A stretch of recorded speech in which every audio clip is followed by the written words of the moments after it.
भगवते वासुदेवाय। मेरे प्यारे दोस्तों, आप पर, आपके परिवार पर सदा श्री लक्ष्मी नारायण की कृपा बनी रहे। आज के वीडियो में मैं आप सभी को सुनाऊंगी अधिक महीने के शुक्ल पक्ष में पड़ने वाली पद्मिनी एकादशी व्रत की संपूर्ण कथा। कथा को पूरा जरूर सुनिए। आपसे निवेदन है, अगर कथा अच्छी लगे तो दूसरों को शेयर करना ना भूलें। आप सुनिए एकादशी की व्रत कथा। धर्मराज युधिष्ठिर कहने लगे, हे जनार्दन, आपने सभी एकादशियों का विस्तार पूर्वक वर्णन कर मुझे सुनाया, अतः अब आप कृपा करके मुझे अधिक मास के शुक्ला पक्ष की एकादशी का क्या नाम है तथा उसकी विधि क्या है, इन सब के बारे में भी बतलाए। श्री भगवान बोले, हे राजन, अधिक मास में शुक्ला पक्ष में जो एकादशी आती है वह पद्मिनी एकादशी या कहे तो कमला एकादशी कहलाती है। वैसे तो प्रत्येक वर्ष 24 एकादशियां होती है। जब अधिक मास या मलमास आता है तब इनकी संख्या बढ़कर 26 हो जाती है। अधिक मास या मलमास को जोड़कर वर्ष में 26 एकादशियां होती है। अधिक मास में 2 एकादशियां होती है, जो पद्मिनी एकादशी शुक्ल पक्ष में और परमा एकादशी कृष्ण पक्ष के नाम से जानी जाती है। यह एकादशी करने के लिए दशमी के दिन व्रत का आरंभ करके कांसे के पात्र में जौ चावल आदि का भोजन करे तथा नमक न खाए, भूमि पर सोए और ब्रह्मचार्य व्रत का पालन करे। एकादशी के दिन ब्रह्म मुहूर्त में शौच आदि से निवृत्त होकर दंत धावन करे और जल के 12 कुल्ले करके शुद्ध हो जाए। सूर्योदय होने के पूर्व उत्तम तीर्थ में स्नान करने जाए। इसमें गोबर, मिट्टी, तिल तथा कुसा व आंवले के चूर्ण से विधि पूर्वक स्नान करे।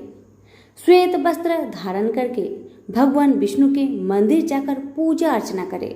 भगवान कृष्ण बोले, पुरुष उत्तम मास में अनेक पुण्यों को देने वाली एकादशी का नाम पद्मिनी है।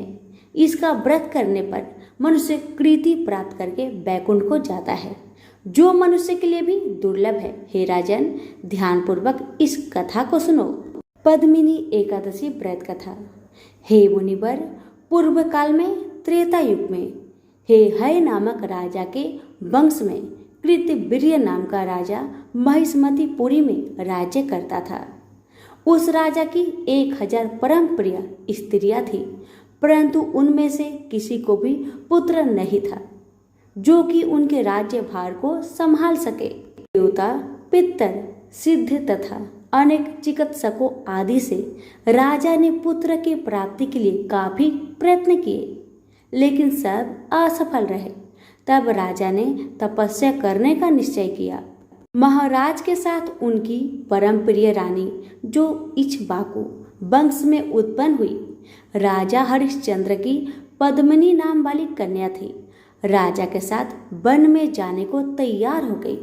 दोनों अपने मंत्री को राज्य भार सौंपकर राजसी भेष त्याग कर गंधमादन पर्वत पर तपस्या करने चले गए।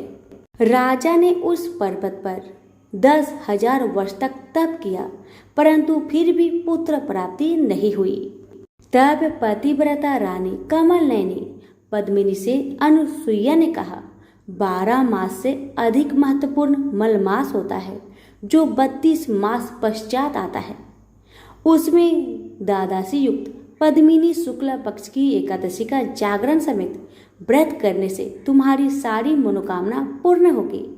इस व्रत के करने से भगवान तुम पर प्रसन्न होकर तुम्हें शीघ्र ही पुत्र देंगे। रानी पद्मिनी ने पुत्र प्राप्ति की इच्छा से एकादशी व्रत किया। वह एकादशी को निराहार रहकर रात्रि जागरण करती। इस व्रत से प्रसन्न होकर भगवान विष्णु ने उन्हें पुत्र प्राप्ति का वरदान दिया। इसी के प्रभाव से पद्मिनी के घर कृतवीर्य उत्पन्न हुआ, जो बलवान थे, और उनके समान तीनों लोकों में कोई बलवान नहीं था। तीनों लोकों में भगवान के सिवा उनको जीतने का सामर्थ्य किसी में नहीं था। सो हे नारद, जिन मनुष्यों ने मलमास शुक्ल पक्ष एकादशी का व्रत किया है, जो संपूर्ण कथा को पढ़ते या सुनाते हैं या सुनते हैं, वे भी यश के भागी होकर विष्णु लोक को प्राप्त होते हैं। प्रेम से बोलिए विष्णु भगवान की जय। बहुत समय पहले की बात है, किसी गांव में सभी औरतें तुलसी माता को सींचा करती थी और तुलसी माता को सींचते और पूजते समय कोई औरत धन मांगती तो कोई पुत्र मांगता तो कोई सुहाग मांगता, सब कोई सींचकर अपने घर को चला आता। उसी गांव में एक डोकरी सवा पहर रात को उठती थी और सवा पहर दिन चढ़े तब तुलसी माता की पूजा करती थी। तुलसी माता को पूजकर सींचकर वह कहती थी, हे तुलसी माता सत की दाता, मैं बिरला सींचू तेरी, तू कर निस्तारा मेरा।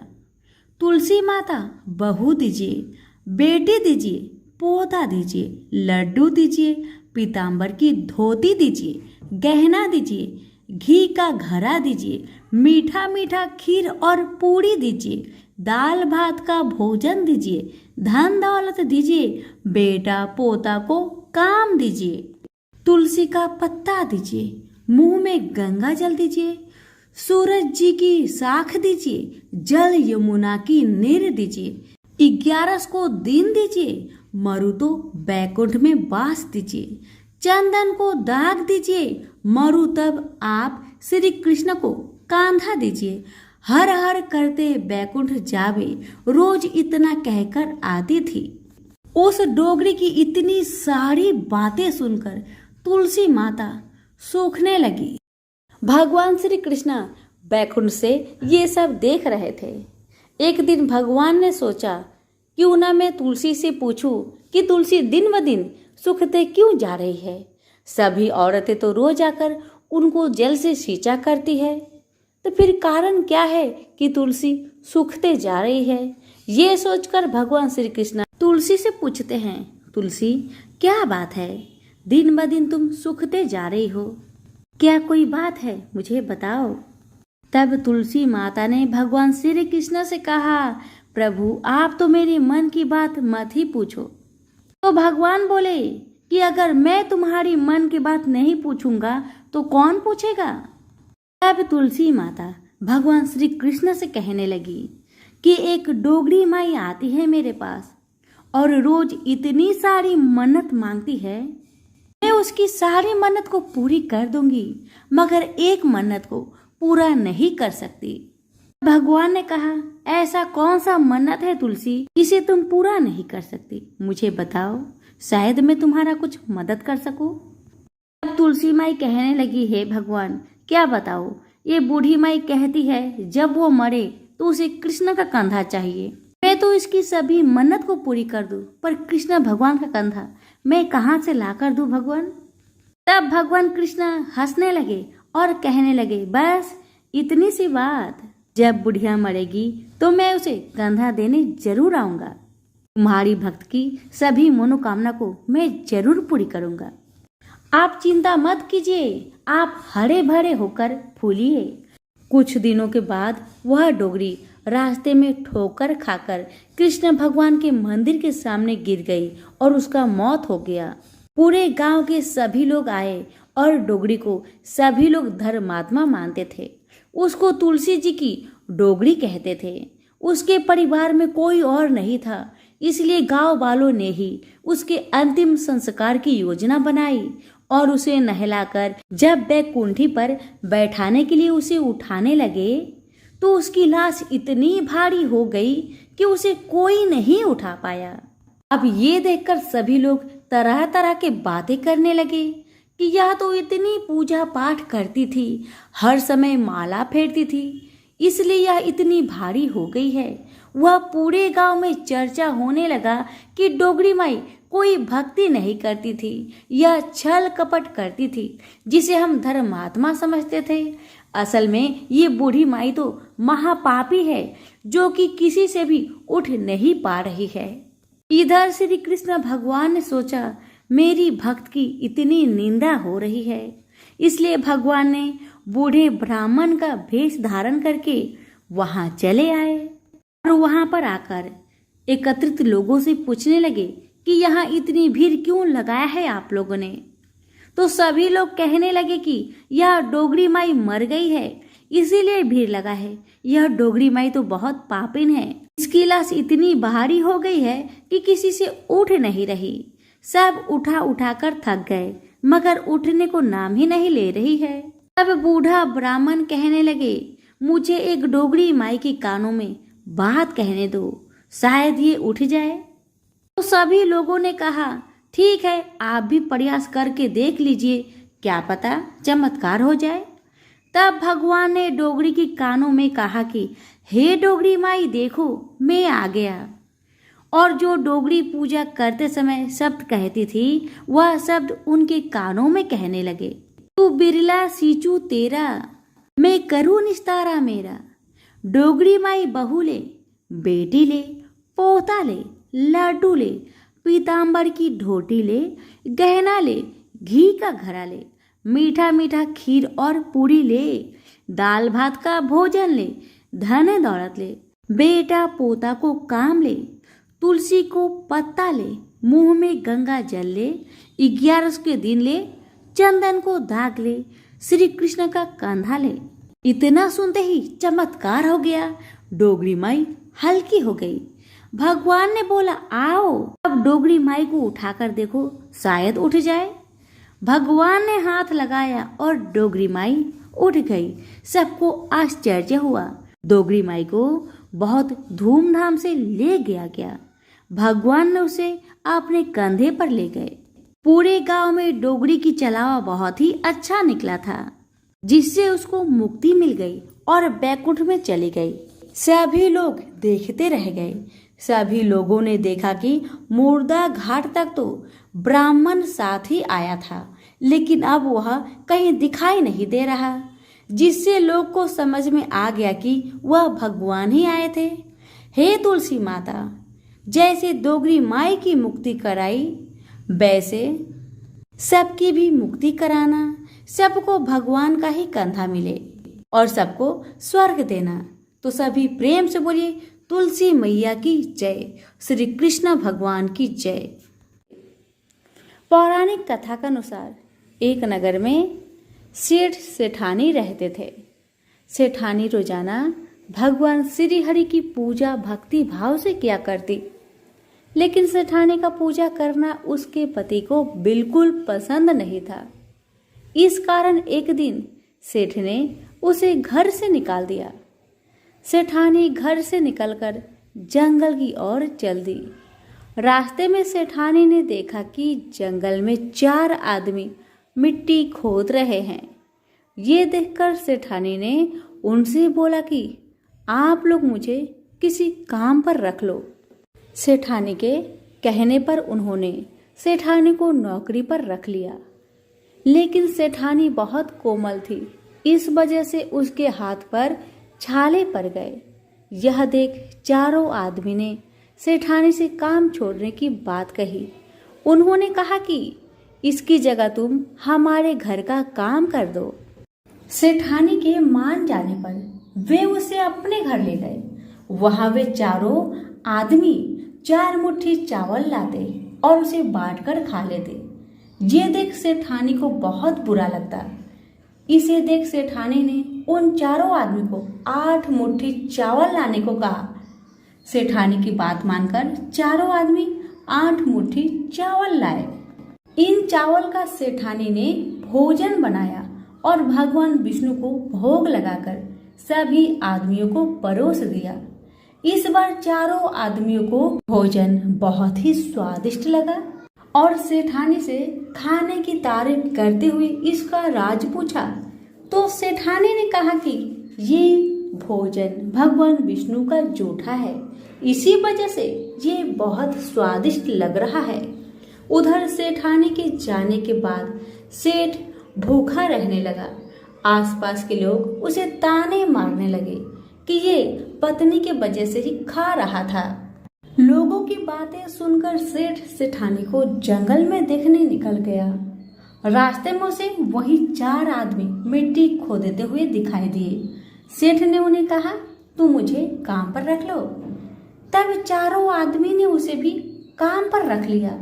लेकिन सेठानी की तरह मिट्टी खोदने से सेठ के हाथों में छाले पड़ गए। ये देखकर उन्होंने सेठ को भी घर का काम करने की सलाह दी। सेठ भी उनकी बात मानकर उनके घर चल दिया। घर पहुंचकर सेठ ने सेठानी को पहचान लिया, लेकिन सेठानी घूंघट में होने के कारण सेठ को पहचान नहीं पाई। हर दिन की तरह इस बार भी सेठानी ने भगवान श्री हरि विष्णु को भोग लगाकर सभी को खाना परोस दिया। लेकिन जैसे ही सेठानी सेठ को खाना परोसने लगी तो भगवान विष्णु ने सेठानी का हाथ पकड़ लिया और कहा कि ये तुम क्या कर रही हो। सेठानी बोली, मैं कुछ नहीं कर रही, मैं तो भोजन परोस रही हूँ। चारों भाइयों ने सेठानी से कहा कि हमें भी भगवान विष्णु के दर्शन कराओ। सेठानी के अनुरोध करने पर भगवान विष्णु उन सभी के सामने प्रकट हो गए। यह देख सेठ ने सेठानी से क्षमा मांगी और उसे हाथ पकड़कर घर चलने को कहा। तब चारों भाइयों ने बहन को बहुत सारा धन देकर विदा किया। तब से सेठ भी भगवान विष्णु का भक्त बन गया और पूरी श्रद्धा से उनकी पूजा करने लगा। इससे उनके घर में फिर से धन की बरसात होने लगी। ऐसी मान्यता है कि इस दिन व्रत रखने से सत्यनारायण भगवान के साथ हनुमान जी, प्रभु श्री राम और माता सीता की कृपा भी प्राप्त होती है। प्रेम से बोले विष्णु भगवान की जय। श्री सनत कुमार ने श्री सदाशिव से कहा, हे देव, मैंने सब सुखों को देने वाले महात्मा को सुना है। अब श्रावण महीने के सोमवार व्रत की कथा सुनाइए। भगवान श्री सदाशिव ने श्री सनत कुमार जी से कहा, हे सनत कुमार, रवि मेरी आंख है, उनका महात्म्य भी हर्ष का कारण है। क्या मैं पार्वती सहित इस सोम नामक महात्म्य का वर्णन कर पाऊंगा? जो कुछ मैं इस सोम महात्म्य के संबंध में आपसे कह सकूंगा सो कहूंगा। सोम नाम चंद्रमा का है, सोम ब्राह्मणों के राजा है, यज्ञ साधन सोमलता का नाम है। अब तुम ध्यान देकर इन नामों के कारण को सुनो। यह सोमवार मेरा स्वरूप है, इसलिए इसको सोम नाम से पुकारा जाता है। यह संपूर्ण राज्य को प्रदान करने वाला होने के कारण उत्तम है। व्रत करने वाले को उत्तम फल प्रदान करने के कारण ही श्रेष्ठ है। हे सनत कुमार, अब तुम इसकी व्रत विधि सुनो। मैं विस्तार पूर्वक तुम्हारे सम्मुख कहूँगा। 12 महीने के सभी सोमवार व्रत करना उत्तम है। यदि कोई 12 महीने की व्रत ना कर सके तो श्रावण मास के 4 या 5 सोमवार व्रत को करे। इस मास में केवल एक सोमवार का व्रत करने से 1 वर्ष के सभी व्रतों के फल का भागी हो जाता है। प्राणी को चाहिए कि श्रावण शुक्ल पक्ष के प्रथम सोमवार को प्रातःकाल सोमवार व्रत का संकल्प करे। यदि श्रावण मास में 5 सोमवार हो तो 5 ही सोमवार के दिनों में प्रातः संकल्प करके शाम को भगवान सदाशिव का अर्चन करे। सायंकाल में भगवान सदाशिव का 16 उपचार से पूजन करे और फिर एकाग्र मन से भगवान श्री सदाशिव की कथा को सुने। मैं इस सोमवार व्रत की विधि को तुमसे कहता हूँ, ध्यान पूर्वक सुनो। श्रावण महीने में पहले सोमवार को इस उत्तम व्रत को ग्रहण करना चाहिए। स्नान आदि करके हर प्रकार से शुद्ध होकर श्वेत वस्त्र धारण करने चाहिए। काम, क्रोध, अहंकार, देश, चुगलीखोरी आदि का त्याग करना चाहिए। मालती, मल्लिका आदि श्वेत पुष्पों का नाना पुष्पों से तथा अभिष्ट उपचारों से मूल मंत्र ओम नमः शिवाय या त्र्यंबक मंत्र से अर्चन करना चाहिए और हाथ जोड़कर कहना चाहिए, सर्व भय नाशन महादेव का मैं ध्यान करती हूँ। उग्र उग्रनाथ भव शशि मौली का ध्यान करता हूँ। इस प्रकार देवेश का मनोहर उपचारों से अर्चन करना चाहिए। आपने धन के अनुसार इस व्रत को जो करता है उसके पुण्य फल को सुनो। सोमवार के दिन पार्वती के सहित भगवान सदाशिव का अर्चन जो करते हैं वही प्राणी परावृत्ति रहित दुर्लभ लोक प्राप्त करते हैं। इस मास में नक व्रत के पुण्य को संक्षेप में कहूँगा। देव तथा दानवों से 7 जन्म के अमेध जो पाप है वह सब नक भोजन से नष्ट हो जाते हैं। इसमें संचय की रत्ती भर भी गुंजाइश नहीं है। इस उत्तम व्रत को उपवास द्वारा करना चाहिए। इस व्रत के करने से पुत्र इच्छा वाले को पुत्र की प्राप्ति तथा धन की इच्छा वाले को धन की प्राप्ति हो जाती है और वह इस लोक में सभी भोगों को भोगकर अंत में उत्तम विमान द्वारा रुद्र लोक को जाता है और वहां जाकर भी पूजनीय हो जाता है। इस संसार को आसार जानकर मन धन और जीवन को चलायमान जानकर प्रयत्न से व्रत उद्यापन करना चाहिए। धन का लोभ या मोह त्याग कर अपनी शक्ति के अनुसार भगवान श्री सदाशिव और श्री पार्वती जी की वृषभ पर स्थित सोने की प्रतिमा बनानी चाहिए। सुंदर सिंह तो भद्र मंडल बनाकर उस पर घट स्थापना करनी चाहिए। घड़े के मुख पर तांबे अथवा कांसे का पत्र रखकर उसके ऊपर पार्वती सहित भगवान श्री सदाशिव की प्रतिमा को रखना चाहिए। श्रुति स्मृति तथा पौराणिक मंत्र द्वारा भगवान श्री सदाशिव का अर्चन करना चाहिए। पुष्प का मंडल बनाकर उसके ऊपर एक रमणीय चंदुआ बांध देना चाहिए। रात को गीत तथा वादों द्वारा जागरण करना चाहिए। अपने गृह सूत्र विधान द्वारा बुद्धिमान को अग्नि का स्थापन करना चाहिए। सर्व भवनाशक आदि एकादश नाम द्वारा हवन करना चाहिए। पलाश की लकड़ियों से 108 आहुतियां देनी चाहिए। तिल तथा बेल पत्र का षडक्षर मंत्र से हवन करना चाहिए। आचार्य का पूजन अर्चन कर आचार्य को गोदान में देनी चाहिए। 11 विद्वान ब्राह्मण को भोजन करवाना चाहिए और उनको 11 घड़े कांसे के पात्र सहित देनी चाहिए। पूजा करने के बाद प्रधान देव तथा देव पर चढ़ी सामग्री आचार्य को दे देनी चाहिए। फिर भगवान सदाशिव से प्रार्थना करनी चाहिए, मेरा व्रत पूर्ण हो। इस व्रत से भगवान सदाशिव प्रसन्न हो। इसके बाद प्रसन्नता पूर्वक अपने परिवार के सदस्यों के साथ मिलकर भोजन करना चाहिए। जो इस विधान द्वारा व्रत को करता है वह जिस वस्तु की इच्छा करता है वह उसे प्राप्त हो जाती है। इस लोक में बहुत समय रहकर अपने इष्ट भोगों और पदार्थों को भोगकर अंत में उत्तम विमान द्वारा शिवलोक में जाकर पूजित हो जाता है। इस सोमवार व्रत को पहले भगवान श्री कृष्ण ने किया था, उसके पश्चात उत्तम राजाओं और धर्मात्माओं ने किया था। सोमवार व्रत के महात्म्य को जो सुनेगा वह भी इस व्रत के फल का भागी होगा। तो प्रेम से बोलिए उमापति शंकर भगवान की जय। हर हर महादेव, माता पार्वती की जय। एक बार एक राज्य में एक राजा रहा करता था। राजा बहुत ही बुद्धिमान और बलशाली था। राजा सदैव अपनी प्रजा का बहुत अच्छे से ध्यान रखता था। प्रजा भी अपने राजा को बहुत पसंद करते थे। राजा की 2 बेटियां थी। राजा अपनी दोनों बेटियों से बहुत प्रेम करता था। राजा की छोटी बेटी देखने में बहुत सुंदर और आकर्षक थी और राजा की बड़ी बेटी छोटी बेटी के मुकाबले थोड़ा कम सुंदर थी।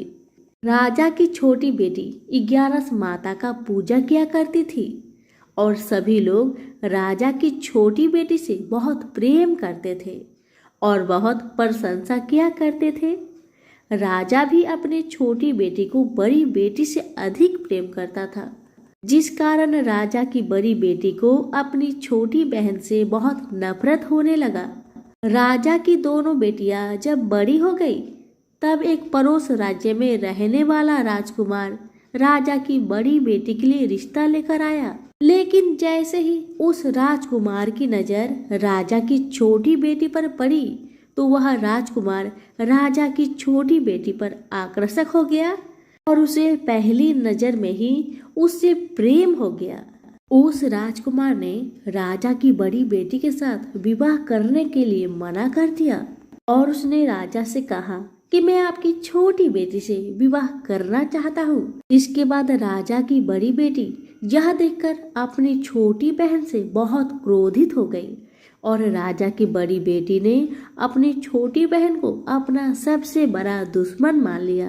राजा की बड़ी बेटी ने अपनी छोटी बहन से बदला लेने का निर्णय लिया, जिसके लिए उसने अपनी छोटी बहन को जान से मारने का प्लान बनाया। राजा की बड़ी बेटी ने अपनी छोटी बहन को मारने के लिए सबसे पहले एक लड्डू में जहर मिलाकर उसने अपनी छोटी बहन को दे दिया और उसको लड्डू खाने के लिए कहा।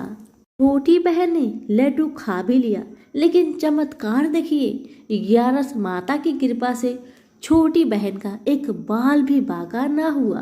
बड़ी बहन यह देखकर बहुत आश्चर्यचकित में पड़ गई, लेकिन बड़ी बहन ने हार नहीं मानी। उसने सोचा, अब की बार मेरी बहना बच गई, लेकिन अगली बार नहीं बचेगी। बड़ी बहन ने जब छोटी बहन रात में अपने कमरे में सो रही थी, तब उसने एक मटके में सांप रखकर उसे कमरे में छोड़ दिया।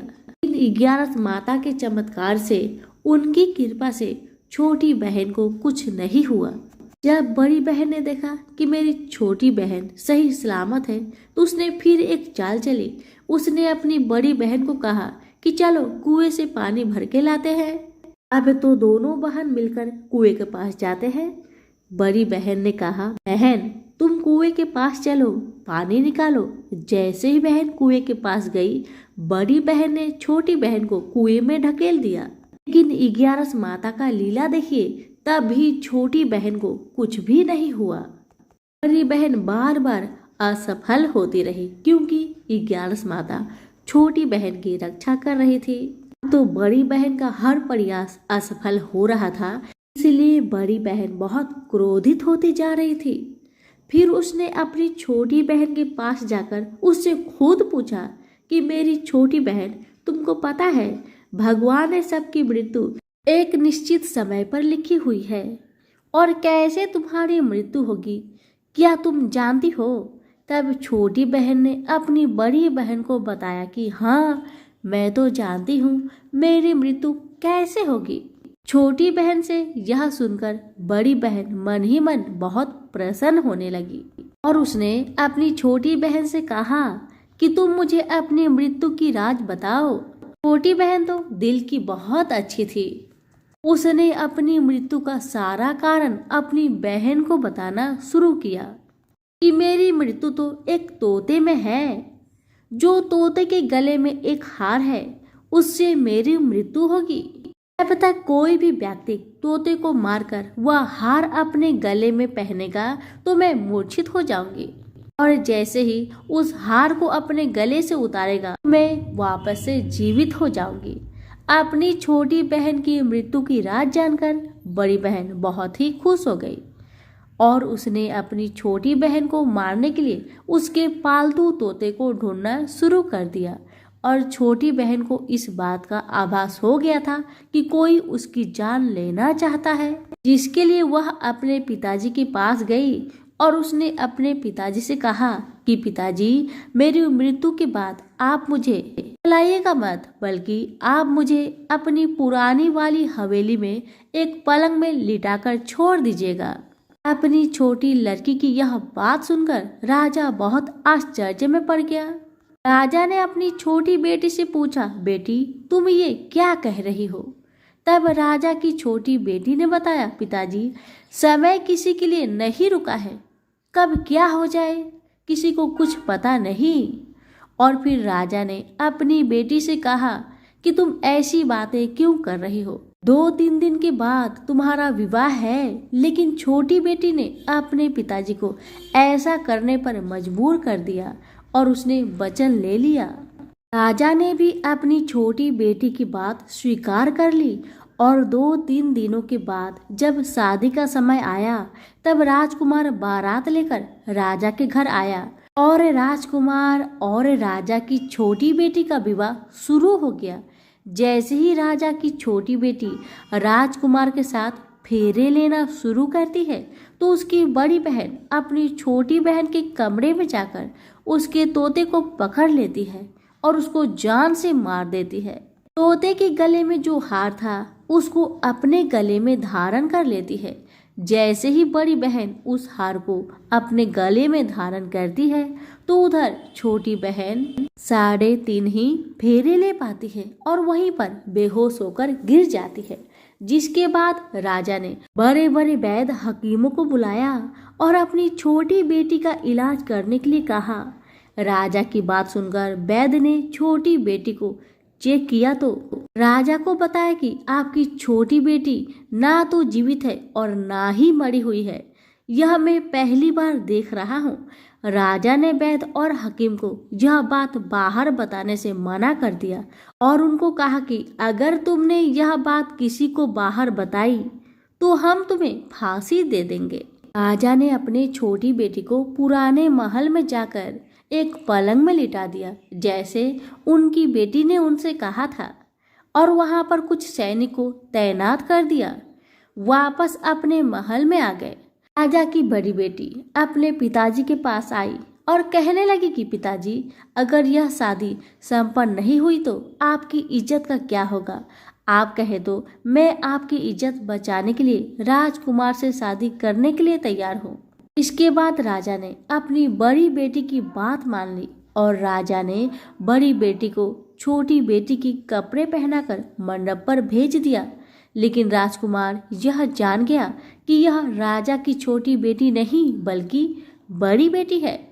लेकिन जब राजकुमार ने शादी करने से मना किया तो सभी लोगों ने राजकुमार को विवश करके राजा की बड़ी बेटी से बचे हुए फेरे को संपन्न करा दिया और विवाह करवा दिया। जिसके बाद राजकुमार राजा की बड़ी बेटी को अपने महल में ले गया। राजकुमार राजा की बड़ी बेटी से ना तो बात करता था, न ही उसको पसंद करता था और ना ही उसके आसपास भटकता था। और राजकुमार ने यह फैसला कर लिया था वह अपनी प्रेमिका को ढूंढ कर ही रहेगा और यह जानकर रहेगा कि उसके साथ क्या हुआ। एक दिन राजकुमार अपने घोड़े पर सवार होकर राजा के पुराने महल के पास पहुंच गया, जहां पर उसने कुछ सैनिकों को देखा। महल के पास पहुंचकर राजकुमार ने जब महल को ध्यान से देखा तो वह समझ गया कि यह तो हमारे ससुर जी का महल है। तब राजकुमार ने सैनिकों से पूछा, तुम लोग यहाँ क्या कर रहे हो और इस महल के अंदर उस पलंग में कौन लेटा है। जिसके बाद सैनिकों ने बताया कि यहाँ पर राजा की छोटी बेटी लेटी है। यह सुनकर राजकुमार बहुत प्रसन्न हो गया और वह तुरंत अपनी प्रेमिका के पास पहुंच गया और उसकी सेवा करने लगा। जैसे ही रात हुई तो राजा की छोटी बेटी उठकर खड़ी हो गई। राजकुमार यह देखकर बहुत खुश हो गया और उसने अपनी प्रेमिका से पूछा कि तुम यहाँ क्या कर रही हो, तुम मेरे साथ मेरे घर चलो। राजा की छोटी बेटी ने राजकुमार को सारी बातें बता दी। मेरी जान एक तोते में बसी थी और मैंने यह बात सिर्फ अपनी बड़ी बहन को बताया था और मुझे पता है कि उसने ही मुझे मारने का प्रयास किया है। उसके पास एक हार है जिसको वह सुबह पहन लेती है और रात को उतार देती है।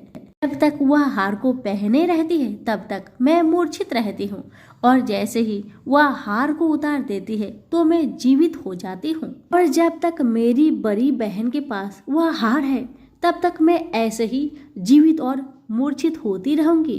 पर मेरी बड़ी बहन के पास जो हार है वह मेरे हाथ में लग जाए तो मैं हमेशा के लिए जीवित हो जाऊंगी। राजकुमार यह बात सुनकर राजा की छोटी बेटी के पास रहने का निर्णय ले लिया और उसने अपने बचे हुए सारे फेरे उस पलंग में लेटी राजा की छोटी बेटी के साथ ले लिया और अपना विवाह पूर्ण कर लिया और वहीं पर ही रहने लगा। देखते ही देखते कुछ समय में राजा की छोटी बेटी और राजकुमार की पत्नी पेट से हो गई। एक दिन राजकुमार को किसी काम से बाहर जाना पड़ा। तब छोटी बहन के पेट में बहुत तेज दर्द होने लगा। इसके बाद उसने 11 माता का आह्वान किया, जिसके बाद वहां पर 11 माता प्रकट हुई और उन्होंने अपनी भक्तों के दर्द को दूर किया और एक पुत्र की प्राप्ति करवाई। और वहीं पर अचानक से राजकुमार भी आ गया।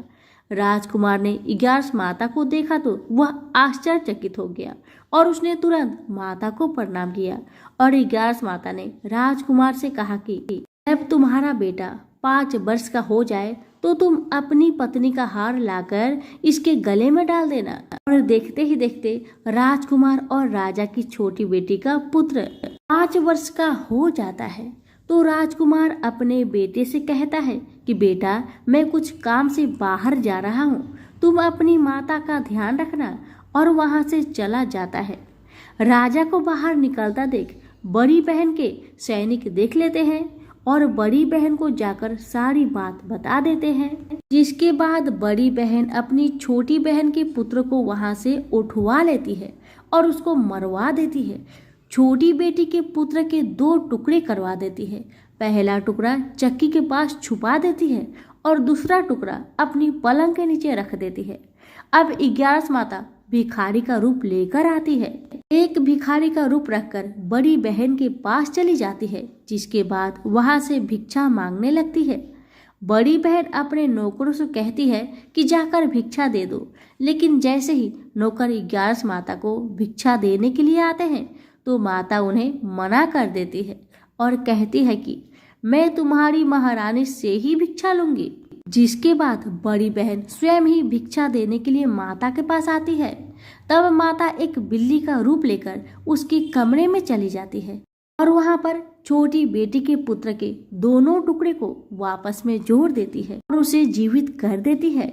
उसे वहां से ले आती है और राजकुमार को सौंप देती है। राजकुमार अपने बेटे को लेकर अपनी पत्नी यानी कि बड़ी रानी के पास जाता है और कहता है कि तुम इसका ध्यान रखना, अगर तुम इस बच्चे का अच्छे से ध्यान रखोगी तो मैं तुमसे बात करूंगा। एक दिन राजकुमार अपने बच्चे से कहता है कि तुम मम्मी से उनके गले का हार मांग लो। जिसके बाद राजकुमार का लड़का अपनी मम्मी के पास जाता है और कहता है कि मम्मी, मुझे तुम्हारा हार चाहिए जो तुमने गले में पहन रखा है। यह सुनकर पहले तो बड़ी बहन बहुत क्रोधित हुई, पर उसको याद आता है कि राजकुमार ने कहा था कि अगर मैं इस बच्चे का ध्यान अच्छे से रखूंगी तो वह मुझसे बात करेंगे, जिसके कारण वह हार को उस बच्चे को दे देती है और वह तुरंत हार को ले जाकर अपने पिताजी को दे देता है। और तभी राजकुमार ने अपने बेटे को लेकर वहां से जाने लगता है और अपनी पत्नी से कहता है, तुम हमारे लिए खाना बनाकर रखो, मैं शाम को आकर तुम्हारे साथ खाना खाऊंगा। और वह अपने बेटे को लेकर वहां से चला जाता है। जिसके बाद वह राजा के पास जाता है और उनको सारी कहानी बताने लगता है।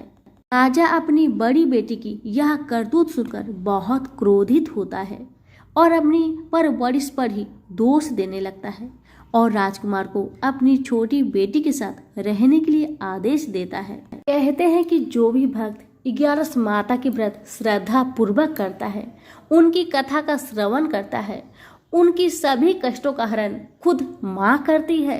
हे 11 माता, जैसे आपने राजा की छोटी बेटी की रक्षा की, उसका पुत्र की रक्षा किया, वैसे ही इस कथा को सुनने वाले, कहने वाले, हुक्कारे भरने वाले सभी के परिवार पर अपनी कृपा सदा बनाए रखना। तो सभी मिलकर बोले 11 माता की जय।